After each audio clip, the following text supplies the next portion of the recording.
Ito na ang mag-partner na mas paliliwanagan tayo pagdating sa batas. Mga payo ng mga abogado, mga usaping abogado na mas malinaw na pag-uusapan para mas maintindihan natin. Kumpanyera ng Bayan, si Attorney Rina Seco at ang Panyera ng Bayan, si Attorney Cam, Cheryl Adami Molina. Dos Kumpanyeras sa DZRH Radio, DZRH TV at DZRH Online. Bago mo kasuhan, bago ka pumirma, bago ka makipagkasundo, makinig muna sa Dos Kumpanyeras. Dos Kumpanyeras.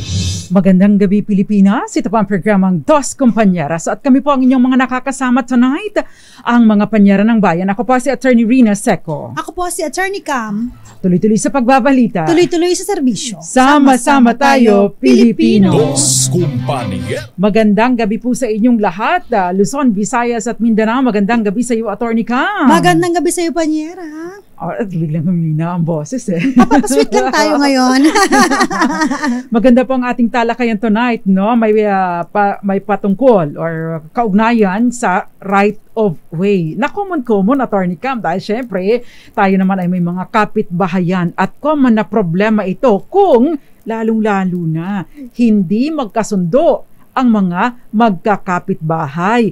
Pagkatapos may pagkakataon naman bagaman at magkasundo na ibenta ang property, yung bumili na dating ng property ng dating dinadaanan ninyo, kasama yan sa binayaran ko. So dapat lang na makinabang ako dyan. Patatayuan ko yan ng grotto o patatayuan ko yan ng maliit na tindahan. Sayang din ang kikitain ko, no? So ano nga ba ang mangyayari kung sakasakali na yung bagong buyer, no, ng property, obligado ba siyang i-honor yung right of way o yung dinadaanan ninyo palabas papunta sa may kalsada o pwede na niya itong sarhan? Dos Kumpanyeras. Yan po ang tatalakay natin tonight. And of course, if you have questions, 0919-282-6485, pwede din kayo magpadala ng inyong mga katanungan sa pamamagitan ng comment sa ating DZRH TV 4K live stream sa YouTube. At syempre, meron tayong mga Facebook pages, Attorney Cam. Siyempre, live na live po kami ngayon. Paki-search na lang po sa my Facebook, DZRH News, DZRH News Television, at siyempre, huwag kakalimutan, DZRH Dos Kumpanyeras Facebook page. Yes, at kung medyo nahihiya naman po kayo, pwede po kayong mag-private message sa amin, no? Binabasa po namin yan, bagaman at dahil tambak na po, naghahabol pa din kami. Kung hindi man namin mabasa ngayon, sa mga susunod na pagkakataon, nagiging topic po ng ating talakayan dito sa Dos Kumpanyeras. Dos Kumpanyeras. Okay, umpisahan natin. Ano nga ba itong right of way? Simple po, yung pagkakaintindi natin, yung dinadaanan natin papunta doon sa labasan, no? Yung access natin doon sa highway, no? Kasi hindi po pwede tayo, Attorney Cam, na tayo ay aakit sa bakod ng may bakod. Para makadaan, di ba? Oo, at syempre, kailangan nating para makalabas papunta sa ating opisina, para makapamalengke o pumunta sa ating patutunguhan, kailangan meron tayong madadaanan kahit papaano maliit lang. Kadalasan ito lalo na sa mga crowded areas, sa mga slum areas, mga iskinita, Attorney Cam, no? Ang problema dyan, marami ang hindi nagbibigay ng madadaanan. Yung iba tuloy natatrap. Ayan. So, kaya naman, tsaka yung hindi lang yan, no? Yung right of way, kaya ito binibigyang diin ng batas, lalong-lalo na kapag halimbawa, alam nyo pa, pagbentahan, tapos nahati-hati na yung isang mother title, sabi nila, mother title, isang buong lupa, tapos hinati-hati, tapos napunta sa'yo yung ang pangit na bahagi, nasa gitna ka, wala kang daanan talaga. Kailangan mo saan ka pupunta, di ba? Sabi nga ni Panyera, bawal tumalon, makidaan sa bakod. Baka mamaya makasuhan ka pa, di ba? Oo, sabihin sa'yo, trespassing ka. Correct. Ayan. So, ito pong right of way, maaari ninyong hilingin. May ilang mga kondisyon, Attorney Cam. Oo, no? naman. Syempre, ito yung, kung ang property po ninyo ay isolated. No? Dalawa po kasing klase ito. Dalawa pong properties ang involved or pwedeng several properties. No? Yung servient estate, yung dadaanan ninyo. No? At saka yung dominant dominant estate. Ano yung dominant estate? Yung may-ari na na-trap, no? Yung property na na-trap, kaya doon hindi na kayo makalabas. So ang servant estate magsisilbi sa inyo yung property. Ibig sabihin may pasanin yung mga nandun sa harapan para bigyan ng daan itong mga nasa looban. Dos Compañeras. Siyempre, kaya dahil nga po sa mga magkakatabing mga properties, na-trap na kayo, isolated na kayo, wala na kayong access doon sa kalsada. Ngayon, sinasabi pa, Attorney Cam, na as much as possible, ito yung shortest or kumbaga ay least prejudicial, yung bagaman at kumbaga ay sisilbi na nga sa inyo mababawasan na nga yung i-enjoy ng isang tao sa kanyang property. Kahit pa paano, hindi naman yung maapektuhan ng apektado na ang kanyang gamit sa property, baka naman padadaanin nyo dun sa kusina, no? Tatanggalin yung kusina para lang mas malapit, mas maka-access kayo sa kalsada. So hindi ganon. O kaya ni-request nyo pa, no, sa gitna ng property. Dahil rarampa po ako. Paano naman yun kung sa gitna, dinahiwalay na yung kanyang yung property niya, no? So yung parte na list na hindi naman madedehado. Diba? O kung ginagamit man, hindi maapektuhan yung ibang bahagi. Kasi kung mahahati na sa dalawa ang property, ay talagang talunan yun. Kawawa naman. At syempre, hindi po ito libre. No? Akala kasi nung iba, oy, right of way ko yan. Buksan niyo yan, dadaan ako. Di ba? Ibang level. Oo, di ba? Asan ang red carpet dyan? So, hindi po ito libre. Ito po ay binabayaran at maging yung amilyar, no? Yun pong amilyar, kasama sa binabayaran ninyo, pati yung maintenance, no? So, kung halimbawa, 10 kayong pamilya na dumadaan dyan, kayong 10, mag-aambag-ambag kayo para una, syempre, bayaran yung amilyar nung portion na yun. Pangalawa, no, i-maintain ninyo yung daanan para kung sakasakali maputik, ipasimentohan ninyo. O kung sakasakali bumabaha, ay asikasuhin ninyo yung ang tawag doon, kanal, yung drainage system. O kaya naman, Attorney Cam, yung ilaw, no? Kailangan din ninyong i-maintain para din sa safety or security ng mga dumadaan dito. At syempre, dapat wala na talaga kayong ibang access maliban doon. Talagang na-trap na kayo, isolated. Kasi kung meron pa kayong ibang madadaanan maliban dito, no? At ito ay ibig sabihin available ito, ay wala kayong karapatan na mag-demand ng right of way. Ayan. Dos Compañeras. Kasi yung iba parang, yan po kasi ang pinakamasarap daanan, malapit. Maputik po kasi sa kabila. Ito kasi may semento Yes, masisira po yung takong ng sapatos ko. At saka po dito po kasi shortcut. Ang daming diba? Ang daming rason, no? Para hindi po yung convenience ng makikiraan ang itinuturing or ang punto dito. Ang punto dito ay mabigyan lang siya ng madadaanan kahit pa ito ay hindi komportable.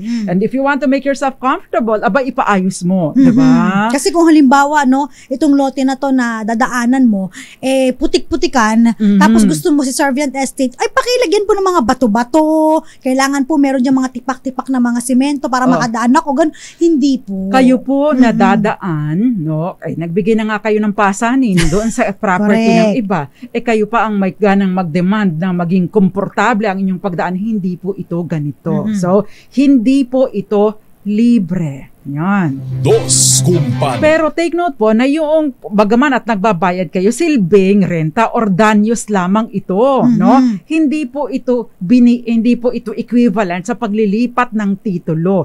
Kumbaga, nagiging pasanin lang pero sila pa rin ang nagmamay-ari ng property at may pagkakataon na maari itong pasarhan depende po sa sitwasyon. O kaya Panyera, nag-request ka, ay pwede po bang lagyan niya kasi madilim po pagdadaan ako pag gabi. So lagyan ng ilaw, yung pa-solar, charot. O kayo po dapat ang magpapalagay noon, hindi po yung may-ari. Ayan. Kasi sometimes na misinterpret natin yung right of way. No, akala, karapatan ko to, dapat ganito, kailangan mag-demand ako ng ganyan, kailangan na on my own convenience. Dapat i-provide ito ng may-ari. Komportable ako, ganun. Hindi po ganun yun. Ikaw makikigamit, ikaw ang magpo-provide ng mga kung ano man yung pangangailangan pa ninyo para maging komportable at maging safe ang pagdaan ninyo. Dos Compañeras. So unang-una pong gagawin, kung kailangan po ninyo, maganda, yung amicable yung inyong pag-uusap, no? Unang kausapin, huwag kaagad kayong didiretso sa barangay, no? Kaibiganin nyo dapat ang inyong kapitbahay. Tama. No? Kasi napakahalaga po na magkakakilala at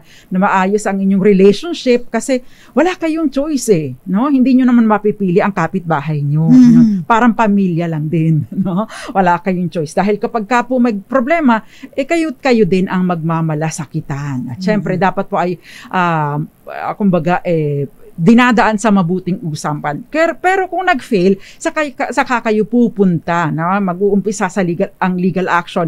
Pero dadaan muna kayo sa barangay. Kung nag-fail sa barangay, saka kayo maaaring magsampa, no, ng kaso sa korte para i-demand na mabigyan kayo ng right of way. Dos Kumpanya. In short, ito pong right of way na-i-establish sa pamamagitan ng pwedeng agreement, no? Pwede ng legal title, no? At pwede din naman sa pamamagitan po ng order ng korte. Ayan.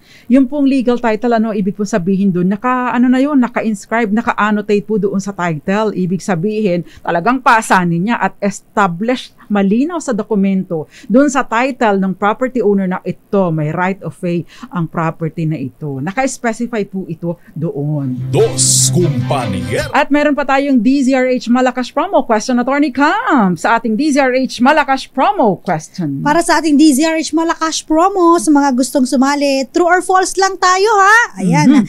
Hindi libre ang right of way. Is it true or false? Yes, ipadala po bilang private message sa DZRH Dos Compañeras together with your name, your mobile number, GCash number, at ang inyong location. At pipili po kami ng isang mananalo tonight. Magandang gabi po sa lahat ng mga nanonood sa atin sa iba't ibang panig ng mundo. Babanggitin natin sila later at more of our discussion sa atin pong pagbabalik. Nakakasama pa rin po ninyo ang mga panyera ng bayan. Ako pa si Attorney Rina Seco. Ako po si Attorney Cam. Dito lang po sa Dos Compañeras. Dos Kumpañeras. Babalik po ang programang Dos Compañeras. Kasama pa rin po mga panyera ng bayan. Ako pa si Attorney Rina Seco. Ako po si Attorney Cam. At tinatalakay po natin ngayon ang tungkol sa right of way. Lalong-lalo na kapag ka nagkabentahan. Ang tanong, no? Yun bang buyer ng property, no? Obligado ba siyang igalang or ipagpatuloy, no, tama pala yun yung term, ipagpatuloy itong right of way na nasimulan noong bago pa niya mabili ang property, no? In essence, parang nagpiprescribe ba yun, no? Ibig sabihin, meron bang acquisitive prescription or maari ka bang makakuha ng right of way by way of prescription? Ibig sabihin ko baga lumalabas nadadaanan na yan dati pa kaya ikaw, owner, pinabayaan mo, wala ka ng karapatan na bawiin pa ito kahit pa hindi kami nagbabayad, no? Ito ba ay nag-a-apply dito? Ayan. Dos Compañeras. Alam nyo po, napakahalaga, generally po kasi, hindi po hindi po nagkakaroon ng right of way by way of prescription. No such a thing as acquisitive prescription ng right of way. Ito po ay nilinaw na sa kasong Ronquillo versus Rocco at napakaraming kaso na din po na nadesisyonan ang Supreme Court na nagsasabi na wala. No such a thing as right of way by prescription. Pero meron pong isang exception dito, no? Ano nga ba? Kailan nga ba nagkakaroon, no, ng pagkakataon na nagkakaroon ng parang sort of prescription na din na i-establish yung right of way dahil nga po, no, ito ay ginagamit na noon pa. Dos Compañeras. Ang sinasabi po ng batas, actually sa 624, Article 624 ng ating Civil Code, yung existence ng apparent sign of easement between two estates established by the owner of both. Anong nang ibig sabihin nito? Kung iisa lang po ang may-ari ng dalawang properties. Pagkatapos, after some time, syempre, iisa lang ang may-ari ng dalawang properties na magkatabi, dinadaanan na ito and therefore meron ng apparent, ibig sabihin, sign. Ano ba sa Tagalog yung sign? Marka. Ali. Ano ba tawag doon? Yung trail. Meron ng senyal na showing na ito ay regular ng dinadaanan o passageway. Kapag ka po ibinenta ito, no? Kapag ka po ibinenta ang kapraso ng property na ito sa iba, no? At nung bumili nito ay nakita niya, syempre ikaw mag-i-inspect ka, 'di ba, bago mabili. Nakita niya ay meron ng sign apparent na meron itong daanan. Oo, kitang-kita. Yun pong buyer ay obligado siyang igalang ito kahit pa hindi ito nasusulat doon sa titulo ng property. Dos Compañeras. Kasi generally po, para ito ay maging binding, no, yun pong right of way ay dapat ay annotated doon sa titulo ng property, yung agreement. So, pinapa-annotate po ito para pagka binili ng ibang tao, yung bibili ay maging, kumbaga, ay matali siya doon sa right of way. Ngayon, kung hindi nyo itinali, no, hindi nyo itinali, hinayaan nyo lang, kumbaga, kaibigan naman namin ang may-ari nito, pero ibinenta niya ang property, kung wala pong, nito, annotation, ay wala pong, kumbaga, ay wala pong mabubuo, wala pong obligasyon na igalang ito kung halimbawa po magkaiba ang owners ng property from the very start. Dos Compañeras. In short, Attorney Cam, kung halimbawa property A at property B magkaiba ang may-ari, bagaman at may dinadaanan na ito dati pa, no? Magkaiba yung may-ari ni property A at magkaiba yung may-ari ni property B.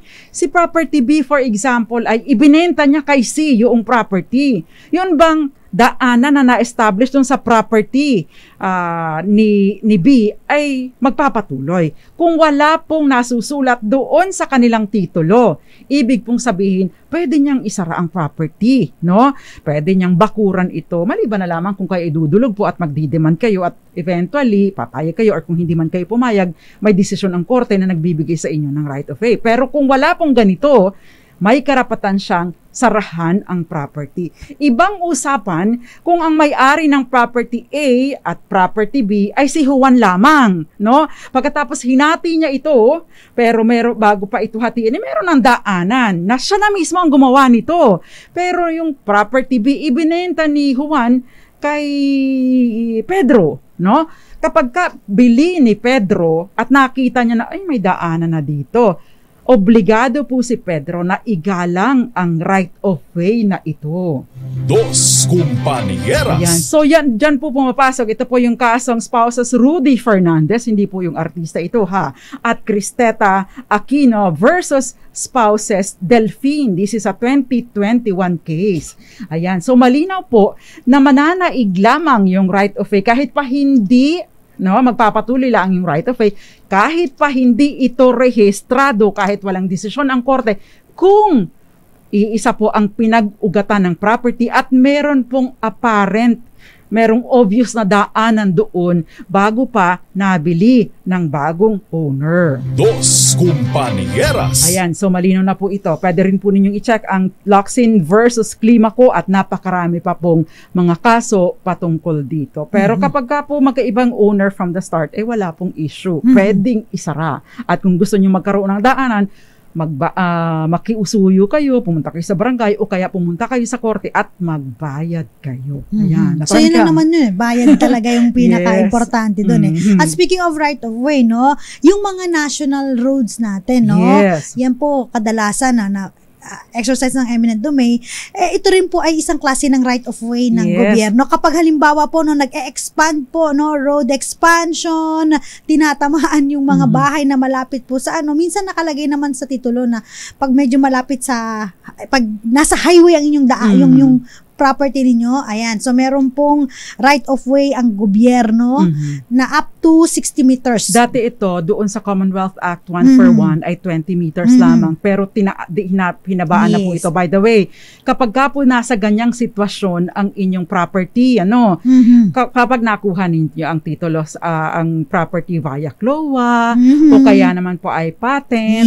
no, emancipation patent, free patent, kadalasan pong nag-a-appear ito, no, hanggang 60 meters. At ang gobyerno po, kapag ka nakuha ninyo sa ganitong pamaraan ang property, ito po ay libreng kukunin ng gobyerno. Hindi po kayo entitled sa just compensation. Except, of course, kung merong portion ng property doon na maiiwan pa na hindi na fit para magamit pa, yun ang babayaran. At the same time, babayaran din po yung mga improvements. So, for example, you have a house, napatayuan na ninyo ng bahay. Yun pong lupa na 60 meters, ano na yun? Yung 60 meters ang lapad ha, hindi po haba, no? Kasi maari pong mas mahaba pa, makailang metro ang inihaba nito, ano? Pero yung 60 meters na lapad, yun po ay hindi mababayaran ng gobyerno. Pero yung mga improvements, standing crops, o kung ano pa man, yun po ay babayaran ng gobyerno. Ayan. Dos Compañeras. Yun po yung kasama sa mga restrictions. And by the way, kahit po mailipat sa iba, say for example, yung property ni Attorney Cam na nakuha niya sa pamamagitan ng free patent, no? Ibinenta niya sa akin, no? Doon sa property ni Attorney Cam, sa kanyang titulo, may nakalagay na doon na annotation. Kapag ka po binili ko, halimbawa, yung property ni Attorney Cam, hindi po natatapos yung pasanin doon sa pagmamay-ari ni Attorney Cam. Lumilipat po ito sa akin. And therefore, kung ako ang buyer, dapat alam ko na kung magkasakaling mag-expand ng daanan ang gobyerno, ito ay kukunin din sa akin ng libre. Ang babayaran lang kung ano man yung inintroduce ko na improvements o yung kung kasama sa mga inintroduce ni Attorney Cam, nabili ko din yun, syempre yun ang babayaran ng gobyerno sa akin. Dos Compañeras. Ayan, Attorney Cam, next. Eto, may question pa. Meron po bang eksaktong sukat kapag hihingi ng right of way? Eksaktong sukat. Gusto ko po ng 4 meters. Hindi po. Kailangan ko po, dadaan ko po ay truck naku, mas malaki po. Siguro mga 12 feet po yung haba. Yung 12 meters. 12 meters yung haba. Ay, napakalaki po no. Tsaka again po, hindi po ito, wala pong eksaktong binibigay ang batas kung ilang metro. Normally, 3 metro. Normally 3 metro. Pero kung kailangan nyo ng malaki, kailangan pa rin yung bayaran ito. Depende pa rin po sa usapan. Kaya nasa pag-usapan. Yes. So again po, wala pong fix yan. Ang sinasabi lang po namin kanina na 60 meters ay yung sa mga national highways na na right of way ng gobyerno. Sa paghalimbawa po property, private property, walang fix. Sabi ni Panyera, generally 3 meters. Ang pero lapad. 30, malaki na yung 3 meters, naubos na yung bahay. 30 3 meters po, pero again, pwedeng lumaki, pwedeng lumiit, depende po sa inyong pag-uusap. Yes. Ito si JMA. Jma, mandak ba ito? J, good evening po. Ang deed of donation po ba ay sapat na dokumento para magkaroon ng right of way? Thank you very much. Dos Compañeras. Ayan. Dos Compañeras. Actually, kapag ka po deed of donation, sa inyo na po yung property na ito, no? Basta validly executed, ito pong lupa na ito na sinasabi nyo, inyo na po ito. So, pwede po ninyong gawing daanan ito kung gugustuhin ninyo. Ang pinag-uusapan po natin ay yung nananatili ang pagmamay-ari, not by way of donation, dahil nalilipat po ang pagmamay-ari doon sa pinagbibigyan kapag ka deed of donation, assuming it is validly executed. Pero sa right of way po, yung right of way agreement, no, na yun po ang pinapa-annotate ninyo doon sa title noong servient estate. Ayan. Dos Compañeras. Pag deed of donation, pwede nyo gawing daan na ito Inyo na yun. Bahala kayo. Pwede nyo ibenta, pwede nyo parentahan, o kung ano man ang gusto ninyo bilang isa sa mga attributes or karapatan ng isang nagmamay-ari ng property. Dos Compañeras. Maria Teresa Lazaro, magandang gabi. Cherry Cabral, Ray Mendoza, Marcelo M. Gael Enriquez, at At itong si Marilu Hieronimo, Genevieve Gatchalian, Brian Peña Cruz, Mami Jovita Adami, gayon din si Zoraida Falurina at Victorino Duran. Jun Di Makutak, magandang gabi sa iyo, at Joscoro Humawan, magandang gabi. Edna Marquez, Marilu Hieronimo, Ebon Itik, and Nurazmina Abdullah Mitra, magandang gabi. Jay Putian, magandang gabi. Si Joscora Humawan, magandang gabi po. Ganon din po si Marilu Hieronimo, nanonood sa Cabanatuan City. God bless po, Mami, ha. Si Edna Marquez, Ebon Itik, ayan, at ganon din po si Jay Putian, Nurazmina Abdullah Mitra, magandang gabi po. Monty Sarmiento Ricky, nanonood sa San Francisco, Quezon. Wow, Gingerbread at si Romeo Dacanay, nanonood din po. Happy 85th anniversary daw po, DZRH. Yes, iniukit daw niya ang logo natin. Nasaan po naman yan makikita? Magandang gabi po sa inyo. At syempre, before we pause for commercial, some more questions sa Attorney Cam. Sino na bang magtatanong? Parang ikaw ako, na. Panyera. Ito, may question dito. Sabi, paano naman po kung halimbawa, dalawa po, ay meron pong daanan sa amin. Meron pong, yung daanan po sa amin, nakakatakot po at saka po lagi pong may hino-hold up. Ayan. Pwede po bang mag-request ng right of way doon po sa malapit po or katapat na bahay namin para makadaan sila doon sa highway? Okay.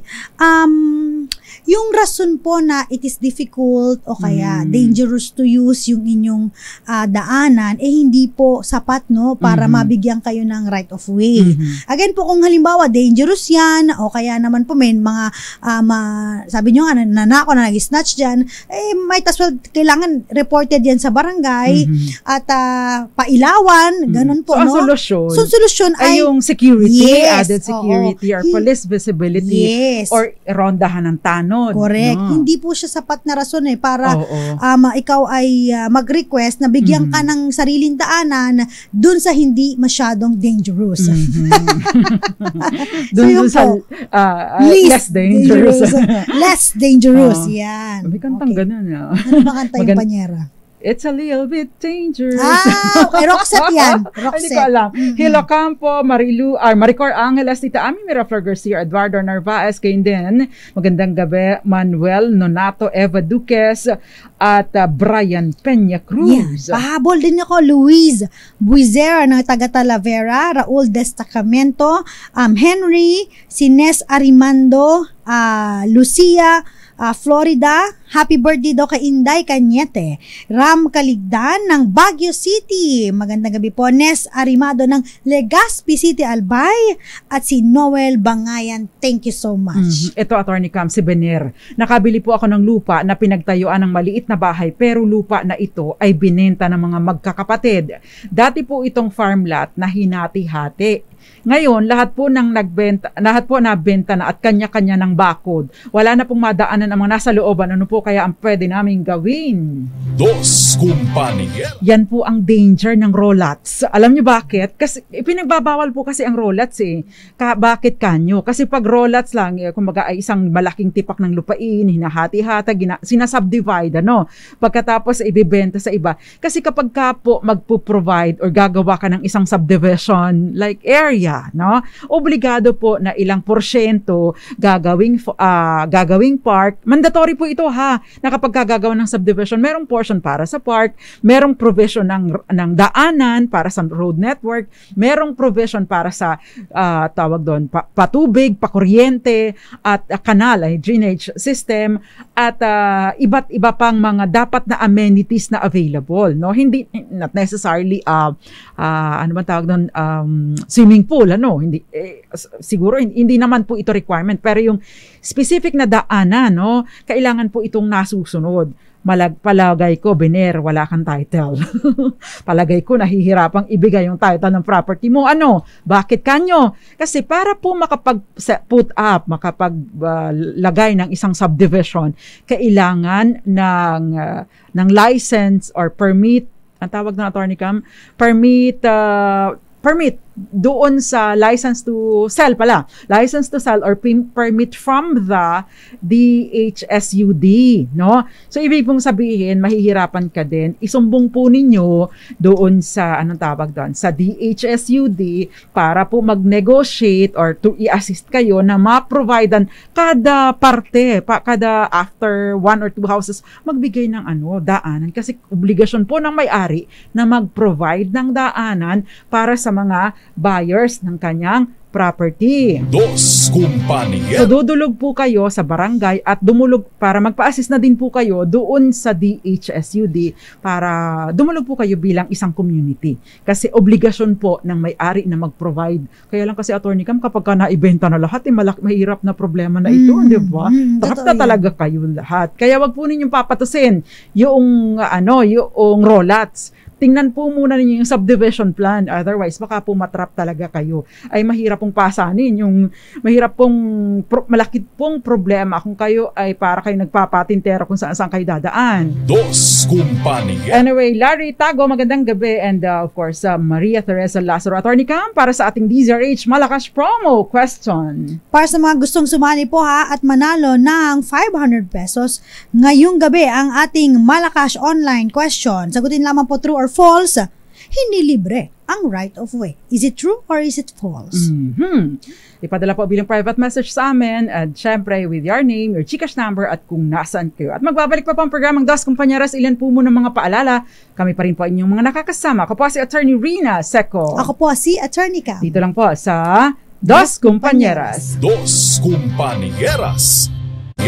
Nagbabalik pa ang programang Dos Compañeras. Kasama pa rin po ang mga panyera ng bayan. Ako pa si Attorney Rina Seco with sabit pa ng boses yan. Ako po si Attorney Cam. At tinatalakay po natin right of way. Again, no? Kapag ka po magkaiba yung may-ari noong property, no, na binili nung, kumbaga yung magkatabing property or servient at dominant estate, kung magkaiba ang may-ari at hindi po ibig po sabihin, ang original na may-ari magkaiba at hindi po ito annotated, wala pong obligasyon yung bagong may-ari na ipagpatuloy, no? Bagaman at klaro, malinaw na dati na itong dinadaanan.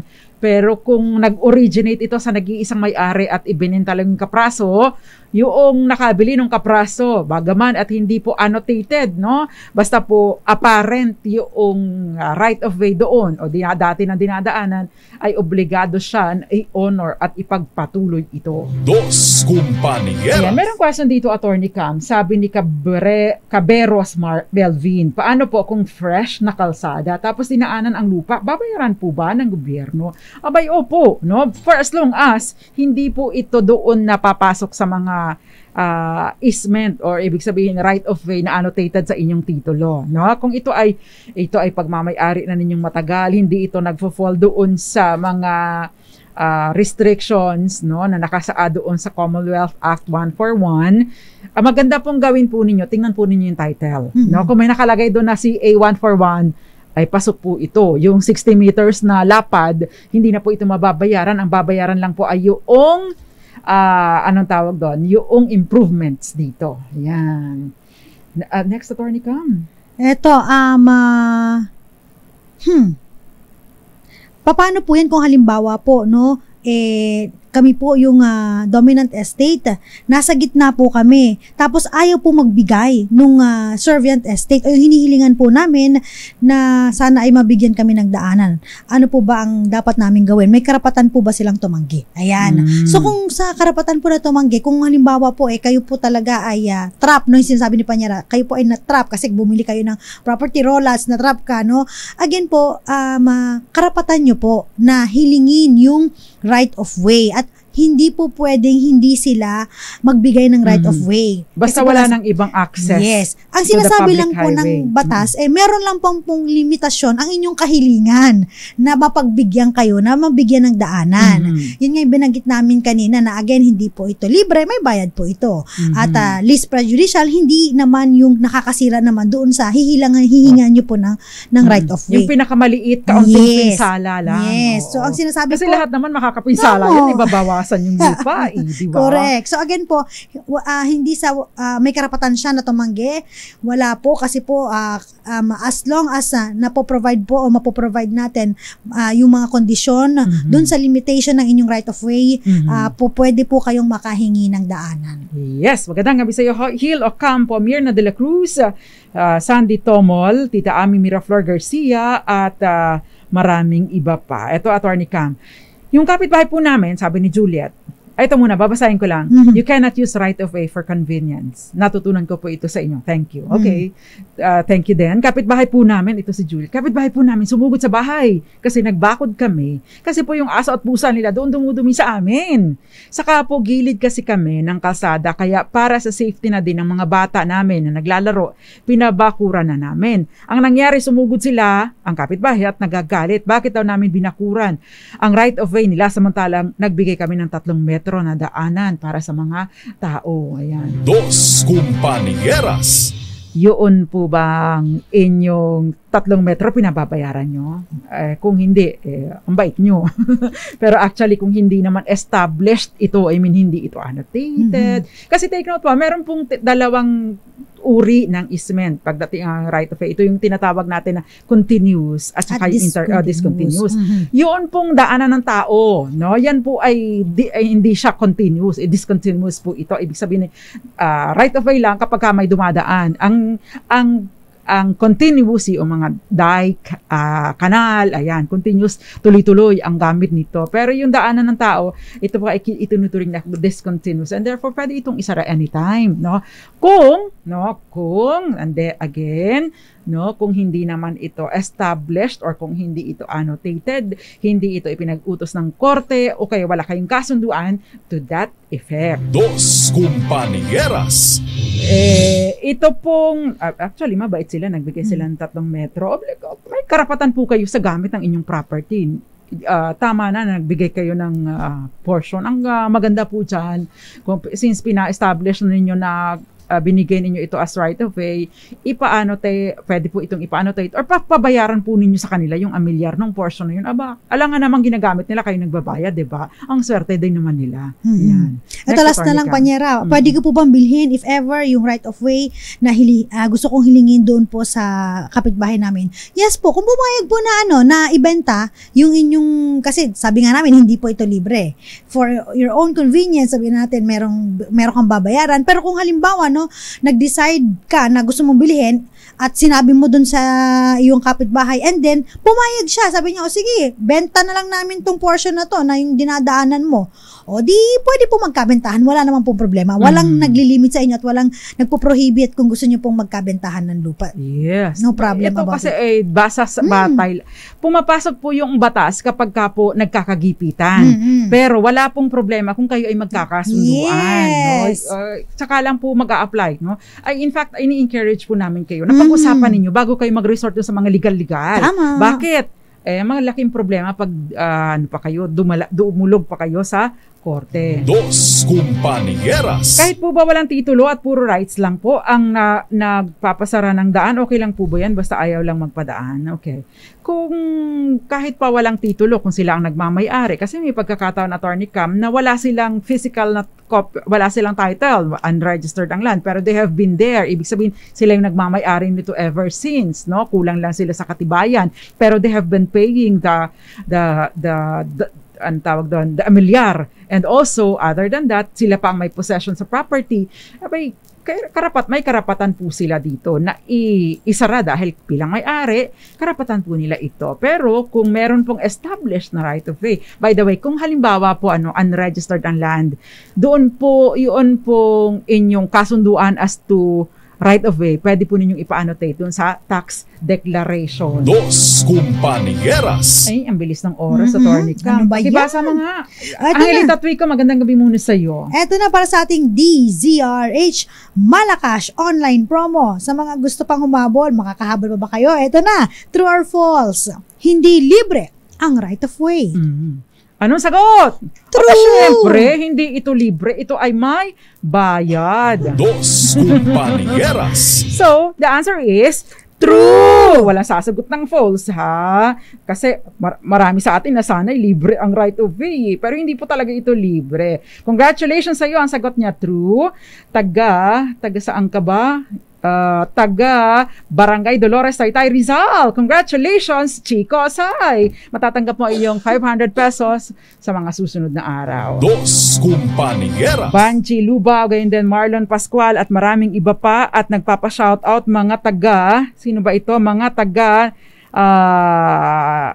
Naiya. Shout out sa Naiya.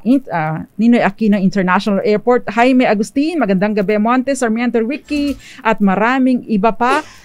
Yung pong mga questions, pasensya na hindi namin natapos. Ang tabayanan po ang susunod na programa, ang programang Lunas at Lunas Extension para sa mga mahahalagang impormasyon tungkol sa kalusugan. Nakasama po natin tonight si sa kabilang panig, si Jerry Barreto. Jerry Barreto at marami pong nag-assist sa atin, nag-assisting para sa ating DZRH Malakas promo, no? Kasama na dyan si Gael Enriquez at I think si Ma'am Violeta Montecalvo Zambrano. Nakasama po ninyo tonight ang mga panyera ng bayan. Ako pa si Attorney Rina Seco. Ako po si Attorney Cam. Tuloy-tuloy sa pagbabalita. Tuloy-tuloy sa serbisyo. Sama-sama tayo, Pilipino. Dos Compañeras.